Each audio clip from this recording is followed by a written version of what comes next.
আজকের recipe butter পনির। Butter পনিরের জন্য কড়াইতে সামান্য সাদা তেল দিয়ে নিলাম। বাটার পনিরের জন্য আমরা পনিরটাকে আগে সামান্য বাটার আর সামান্য সাদা তেল দিয়ে ভেজে রেখেছি। ভেজে এটাকে গরম জলের মধ্যে দিয়ে রেখেছিলাম। এবার কড়াইতে কয়েকটা লবঙ্গ, কয়েকটা এলাচ ভাজা ভাজা করে নেব। এখন গ্যাসের ফ্লেমটাকে পুরো হাই করে রাখবে। এখন এই গরম তেলের মধ্যে কুচো করে রাখা পেঁয়াজগুলো দিয়ে দেবো।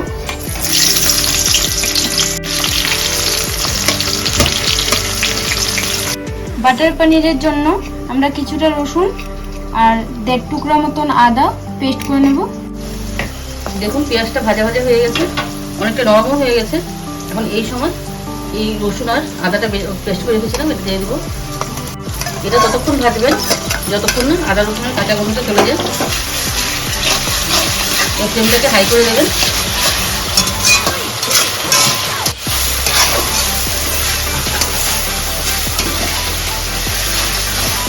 দেখুন আদা রসুনটা কাঁচা গন্ধটা যায় নেই, সামান্য একটু হবে।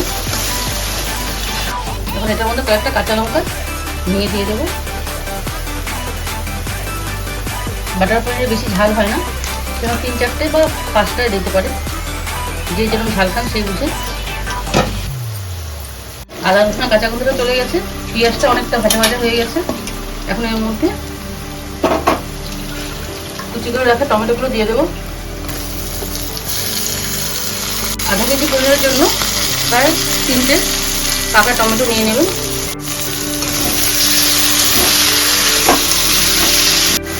এখন টমেটোটা অল্প সামান্য নরম হয়ে এসছে।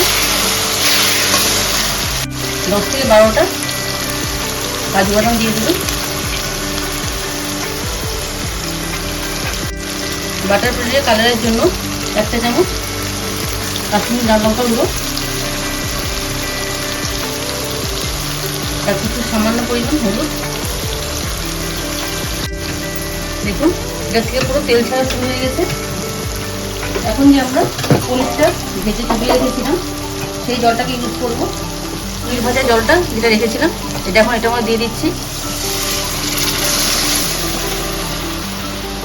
আপনারা চাইলে নর্মাল জলও দিতে পারেন, কিন্তু পনির ভাজা জলটা দিলে পরে এটা টেস্টটা একটু আলাদা হবে।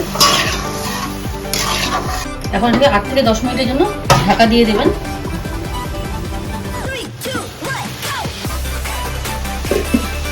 দেখুন কালারটা। এখন গ্যাসের ফ্লেমটাকে বন্ধ করে দিয়ে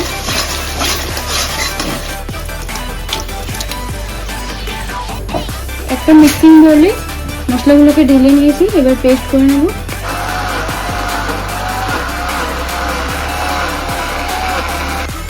এবার যে মশলাটা করে রেখেছিলাম সেটাকে একবার ছেঁকে নেব, তাহলে টেস্টটা একটু এক্সট্রা আসবে, ব্যাটারটা স্মুথ হবে।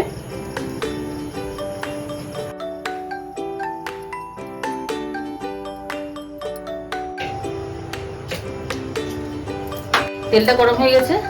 এবার ফাইনালি কুচো করে রাখা পেঁয়াজগুলো দিয়ে দেবো।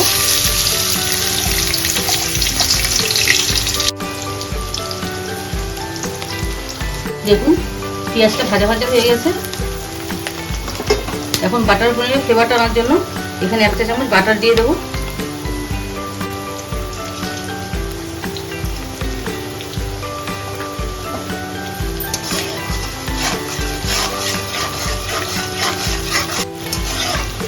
এই ক্ষেত্রে গ্যাসের ফ্লেমটাকে পুরো বাড়িয়ে রাখবেন।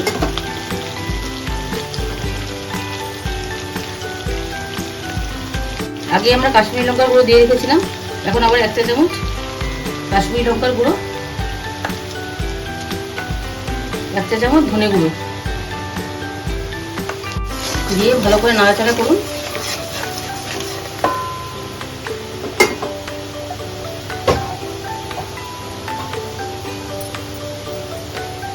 আমরা কুচো করে রেখেছিলাম টমেটোটা, এটা দিয়ে দেবো।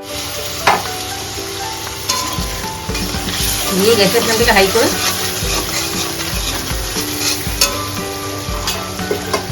এটাকে ঢাকা দিয়ে দিন।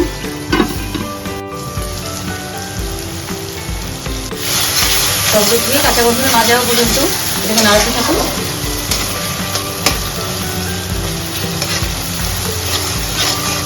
টমেটো কাঁচা গন্ধ যাওয়ার জন্য গ্যাসের ফ্লেমটাকে হাই করে রাখবেন, মাঝে মাঝে নাড়া দিবেন, নাহলে পুড়ে যেতে পারে। এবার দেখুন চারপাশ থেকে তেলটা উঠে আসছে। এবার পেস্ট করে রাখা গ্রেভিটা এটা আমরা দিয়ে দেবো।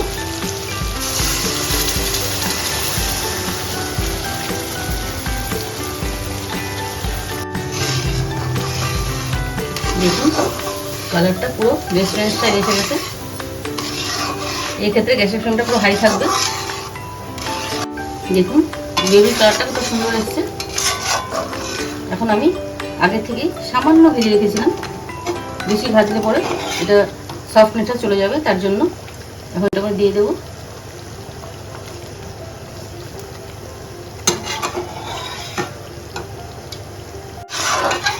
ফ্লেমটাকে হাই রাখবেন। দেখুন পনির বাটার মশলা, এখন স্বাদ মতো নুন,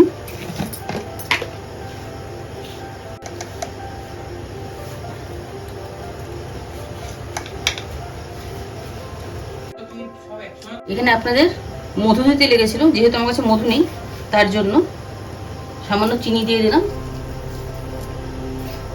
মধুটা দিলে একটু এক্সট্রা ফ্লেভার লাগবে। এবার এটাকে দিয়ে ভালো করে নাড়াচাড়া করে দিন, করে ঢেকে দিন। স্টিমটা বাড়ানো থাকবে।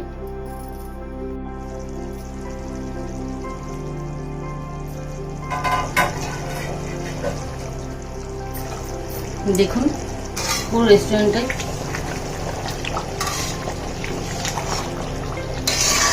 পনির বাটার মশলা। এখন স্টিমটাকে বাড়িয়ে সামান্য কাসুরি মেথি 2 হাতে এরকম করে ঘষে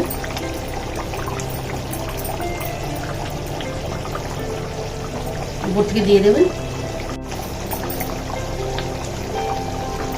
এলাচ গুঁড়ো,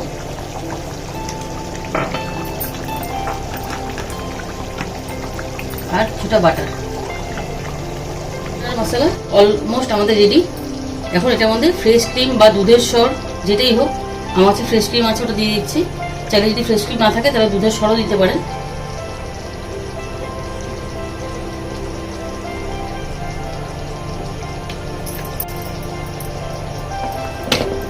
ফ্রেশ ক্রিম দিয়ে একটু নাড়াচাড়া করে